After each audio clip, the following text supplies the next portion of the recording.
Switch with Haslam. 4 to shoot. Garnett from the elbow. No. Oh, the rebound goes to Rondo, who it's a shot clock violation. That's right. That was a great job. Pierce is hurt on the sideline. He's holding his left shoulder. As Pierce went down after he was doubled on the sideline, he's grabbing at his shoulder. It'll be his right shoulder now that I take a look over there. So we'll watch here what happened. Now, meantime, Garnett and Haslam standing over him as the trainer is over there. We've got a fight. O'Neal over there, Glenn Davis, people trying to get in the way.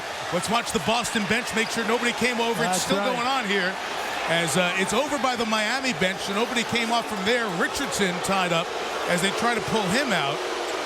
And the fans are over there booing as well. It happened on the switch in the double where we had Pierce knocked down, and Eddie Lacerte, the athletic trainer, was coming down to check on Pierce. Garnett standing over him and woofing, and it all began. This happening, it'll be Miami ball if there's nothing called. We'll have to see. Now, Doc Rivers getting his players out of there. Pierce is coming out gingerly. Remember, we saw Pierce leave a couple of years ago during the finals in excruciating pain and then come back to play in that game. Let's take a look here as the double comes, or the switch with Haslam. There's the bang, and as he's passing, he did not go down. It was just something that happened on the pass there, and then we followed the ball with a shot clock violation. Quentin Richardson came over, and Garnett elbowed him. And Richardson might have been coming over just to see if he was okay. And the woofing started. It really started with the Garnett elbow of Richardson. Now, we don't know what Richardson was saying, but that's what got the whole thing going. And I did not see, Hubie, anybody leave the bench area for Boston. And it's happening right in front of Miami's bench area. Well, it's a decision. Now, the officials can use the video to check it out. And they are over to do that right now. Garnett threw a vicious elbow in there. He threw the first elbow when Richardson came over, and then threw that elbow, which was a pretty nasty one. Now, you got to look at the whole thing closely before any penalties are assessed. There's a lot of ramifications. Absolutely. It's short-term, 6-point game. Okay, now watch this. Watch Quentin Richardson walk over. I don't know what he said. I can't tell. But right away, Garnett elbows him out, and then they start to chat back and forth as Eddie Lacerte, the athletic trainer, is trying to get to Pierce. And then Big Baby Davis and Haslam get in there, and this I'm more macho than you thing gets started. And all the pushing and shoving begins at that point. So far, we have technical fouls on Udonis Haslam and Glenn Davis.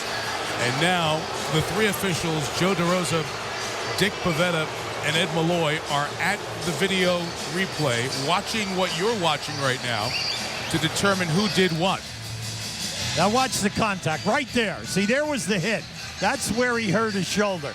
Now he gets rid of the ball, and he's staggering. But the injury happened on the collision as he tried to turn the corner on the defender. The officials asked to look at it one more time, and that's the first thing where it starts. And the other thing as they watch this that they will see is the nasty elbow that Garnett threw. And I don't know if it connected or not, but that's the situation here that they are watching. Again, the officials are watching what you are watching. Now, I like what we saw at the top of the bench. The bench tried to clear Garnett out of there. And then also Jermaine O'Neal did an excellent job in keeping Glenn Davis out of that action. Biggest blow thrown in there, and that's the Garnett elbow. And if you're a Boston fan, this is the one that is the most damaging, whether it's for this night or beyond. To the bottom, and you'll see right that right there. Yes. Now, you don't know what was happening on the other side. Was somebody holding Garnett? Right. Was he trying to shake free from somebody? But that big elbow, I mean, it's a disadvantage for the height you're at. That's the one that looks the worst of the whole group. Well, you can see DeRosa's right in the middle of it. He was right in the middle inside, so he had a good look at the entire situation. You know, the other thing, Hugh, that I'm watching here, you got a couple of Miami guys who were not in the game. It's right in front of their bench. They're getting involved. Does that mean they left the bench area to get involved, or not? Now I know you're splitting hairs. Yeah. Remember what happened with the Knicks-Miami playoff series many years ago? Now come on, right? We all on the door. You know, you would hate to lose him, for the rest of the series. All right, the officials had their viewing, they had their conference, and now they are telling the guys over at the table what the deal is in terms of what's going to be put out here with fouls and whatnot.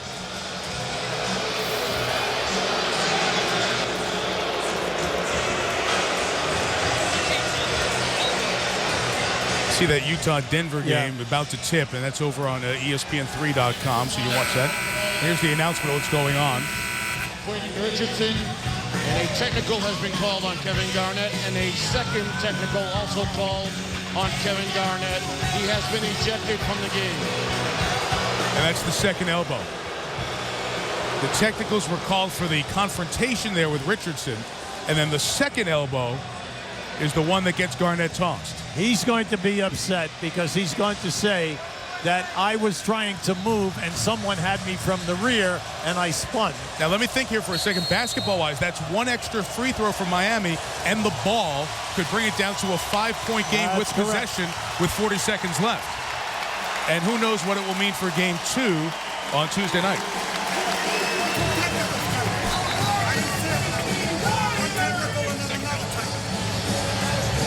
So Garnett departs. We were just confirming with Joe DeRosa what the call was, and that was what happened with those technicals.